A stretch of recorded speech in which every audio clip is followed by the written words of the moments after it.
हाय, hello, नमस्कार. मी गौतमी चिखलकर आणि तरुण भारतमध्ये आपल्या सर्वांचं खूप खूप मनापासून स्वागत मंडळी. पुन्हा एकदा एक नवीन विषय घेऊन आली आहे, पण आत्ताचा जो विषय आहे तो खूप गंभीर आहे. कारण कोल्हापूरसह महाराष्ट्रात अत्यंत पाण्याचं संकट आहे आणि पाण्याच्या टंचाईचा सामना करावा लागतोय. अशा परिस्थितीत सरकारवर अवलंबून न राहता आपणच पाण्याची बचत करणं किंवा पाणी जपून वापरणं अत्यंत गरजेचं आहे आणि हा संदेश प्रत्येकापर्यंत पोहोचवणं जितका गरजेचा आहे तितकंच तो कृतीत सुद्धा आणणं गरजेचं आहे.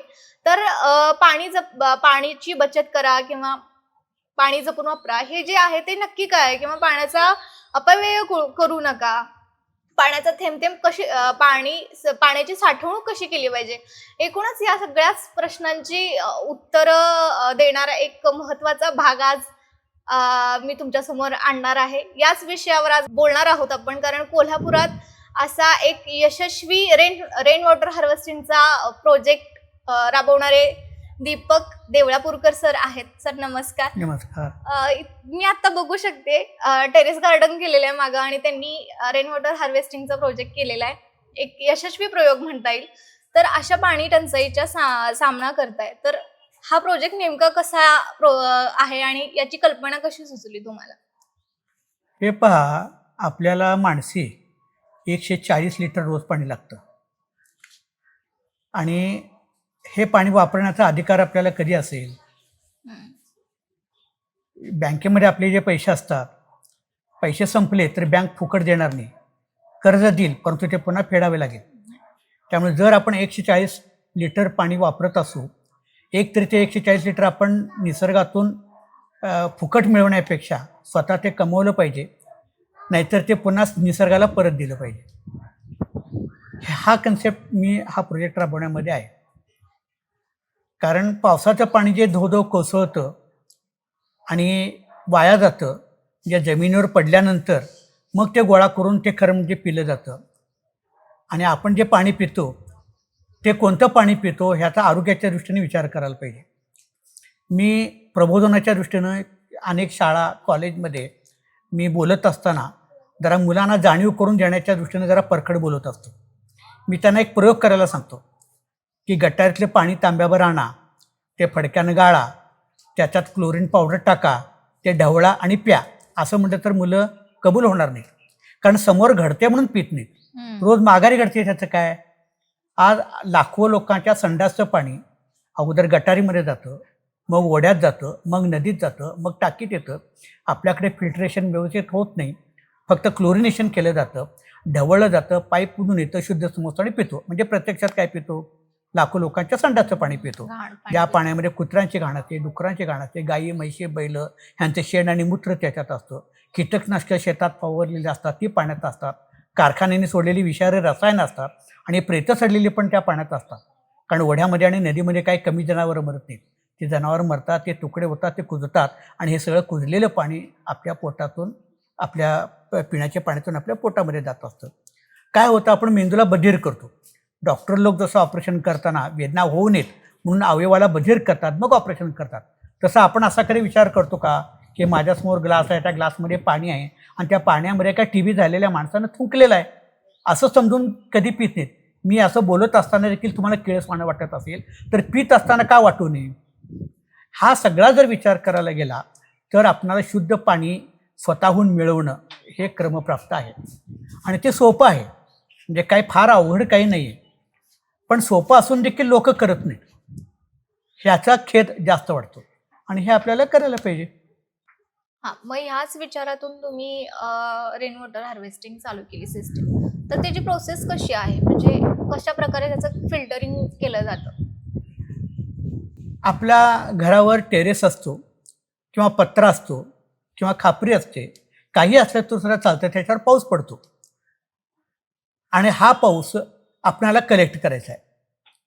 फक्त 2 प्रकारे आपल्याला काळजी घ्यायला पाहिजे. एक, कचरा आपल्या पिण्याच्या पाण्यामध्ये जाऊ नये, कारण कचरा गेला की कचरा कुजतो आणि पाण्याला वास येतो. पाण्याला वास येऊ नये म्हणून कुठल्याही प्रकारचे फिल्टर, साधं कापड जरी वापरलं तर सुद्धा चालतं. म्हणजे कचरा अडकून बसतो आणि ते निवडलेलं पाणी आपल्याला कलेक्ट करता येतं. दुसरी काळजी घ्यायची की सूर्यकिरण त्या पाण्यावर पडू नये, कारण सूर्यकिरण पडले की वेगवेगळ्या प्रकारचे कीटक जंतू वाढण्याची शक्यता असते.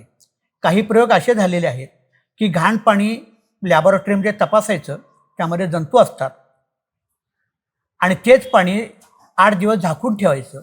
झाकून ठेवल्यानंतर त्यातले जंतू मेलेले दिसतात. लोक काय करतात, घरात उलटं करतात. शिळं झालं पाणी म्हणून फेकून देतात, फेकून जंतू देतात. मेलेलं पाणी फेकून देतात आणि ताजं जंतू असलेले पाणी भरतात आणि प्यायला चालू करतात. आपण हे पाणी नेमकं कधीही ते शिळं उलटं करतो. पाणी शिळं वगैरे हा प्रकार होतच नाही आहे. नाही. तुमच्या बोरमध्ये असू देत किंवा तलावामध्ये, नदीमध्ये कित्येक दिवसाचं पाणी असतं. बोरमधलं तरी कित्येक शेकडो वर्षाच्या पूर्वी साठलेलं ते पाणी असतं, ते आपण उचलतोच ना. त्यामुळे पाणी शिळं हा काय प्रकार नसतो. एवढ्या 2 प्रकारची काळजी घेतली तर हे आपण पाणी वापरू शकतो. मी साठवलेले पाणी 10 वर्षानंतर जरी प्यायचं ठरवलं तरी मी ते वापरेन आणि तेवढंच शुद्ध असतं. त्याच्यात काहीही फरक पडत नाही. मग आता तुमच्या घरात त्याची प्रोसेस कशी आहे? म्हणजे कुठून पाणी पडतं आणि कसं साठवता? आता माझ्याकडं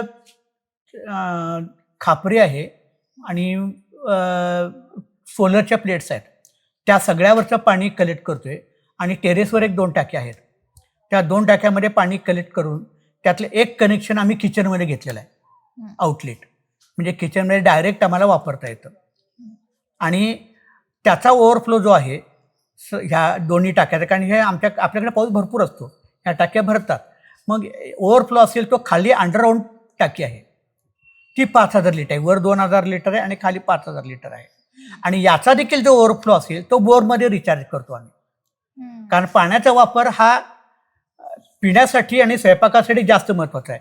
कारण त्याच्यामुळे जे काही इन्फेक्शन होतं ते इन्फेक्शन होऊ नये म्हणून शुद्ध पाणी वापरणं गरजेचं आहे, म्हणून आम्ही रेन वॉटर वापरतो.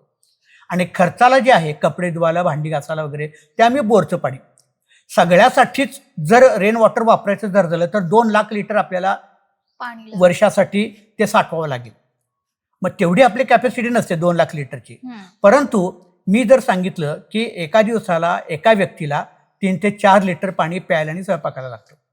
5 माणसाचं कुटुंब असेल तर 15 ते 20 लिटर लागेल. आपल्याकडे जूनला पाऊस चालू होतो आणि ऑक्टोबरपर्यंत पाऊस असतो. म्हणजे पावसाळ्याच्या दिवसामध्ये मी जरी पाणी काढलं तर सध्या पाऊस पडत असल्यामुळे टाकी पाणी भरत असतं. म्हणजे ऑक्टोबर एंडला टाकी भरलेली मिळते. उरलेल्या 200 दिवसासाठी अंदाजे पाणी साठवायला पाहिजे. 200 गुणिले 15 ते 20 म्हणजे 3 ते 4,000 लिटर. एक पावणा झाला तर 5,000 लिटर. म्हणजे 5,000 लिटर टाकी आपल्या घरी असेल तर वर्षभर शुद्ध पाणी आपण पिऊ शकतो. मग ह्या सगळ्याचा खर्च किती आलाय? खर्च हा व्हेरिएबल आहे. म्हणजे तुम्ही टाकी कुठल्या प्रकारची वापरता.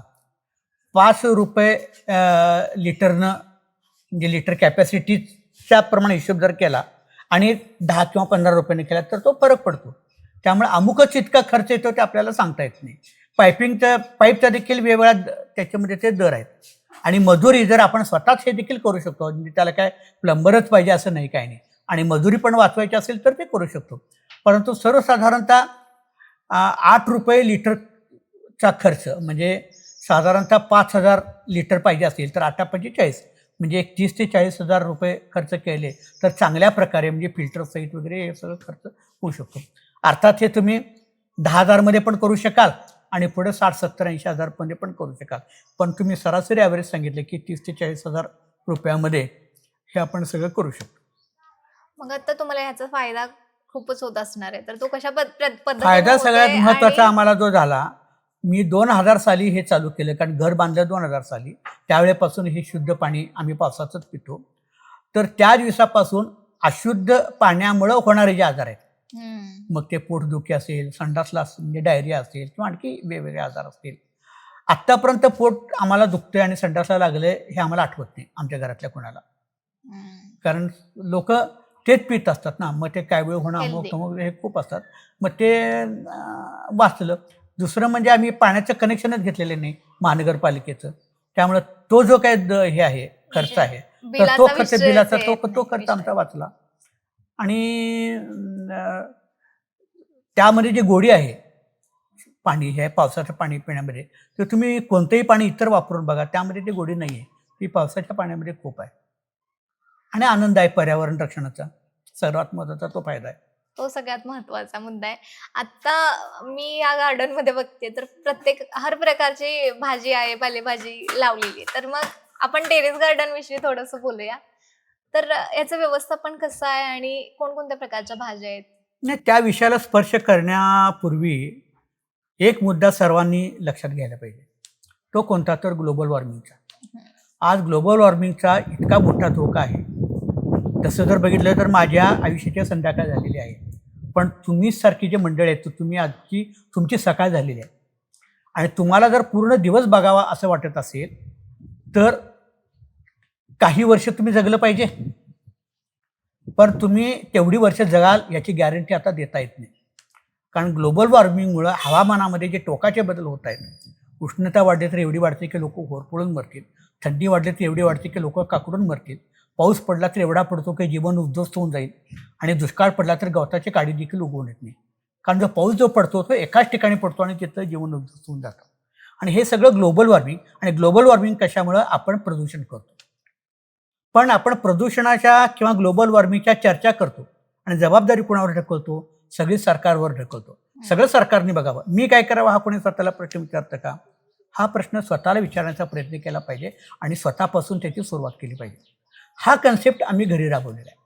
म्हणजे काय की कचरा जो आपण टाकतो आणि ग्रामपंचायतीनं उचलावं म्हणून अपेक्षा व्यक्त करतो. कचरा आपण टाकतो, ग्रामपंचायत टाकते का? मग त्यांनी का उचलायचा? ज्याची वस्तू आहे त्याची जबाबदारी त्यांनी स्वीकारली पाहिजे. म्हणजे याचा अर्थ की कचरा माझा आहे, मी तो वाया जाऊ देणार नाही.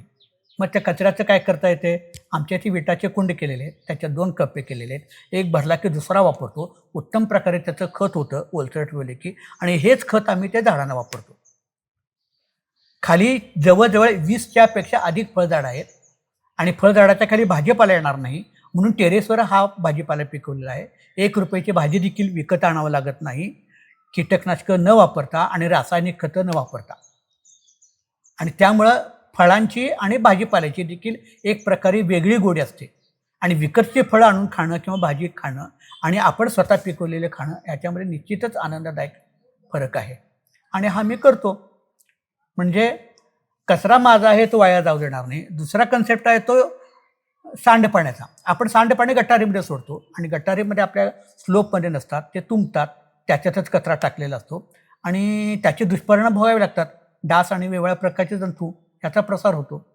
पण हेच सांडपाणी जर शोषखड्ड्यामध्ये मुरवलं तर मी जे केलं त्यापासून मला काय फायदा झाला की जमिनीतली पाण्याची लेवल वाढायला मदत झाली, आजूबाजूच्या झाडांच्या मुळांना उपयोग झाला आणि दारामध्ये माझ्या घाण नाही आहे. त्यामुळं हा कचरा आणि सांडपाणी किंवा त्याचा पुनर्वापर देखील केला जातो आणि ह्याचा वापर करून ही सगळी टेरेसवर आम्ही भाजीपाला पिकवलेला आहे. तर तुम्ही मला मगाशी सांगत होता की कोणकोणत्या म्हणजे टाकाऊपासून टिकाऊ वस्तूंमध्ये रूपांतर करून त्यांनी त्यात झाडं लावलेली आहेत. तर कोणकोणत्या वस्तूंचा वापर केलाय? आता लोक काय करतात की झाडं लावायचे म्हणजे कुंड्या पाहिजे. मग आता ते कुंड्या विकत आणण्यापासून सगळा प्रपंच चालू होतो. पण आपल्या टेरेसचा पुरेपूर जर वापर करायचा असेल तर तेवढ्या कुंड्या वापरणं हे प्रॅक्टिकली योग्य नाही. कारण पैसे पण जातात आणि त्याचा मेंटेनन्स वाढतो.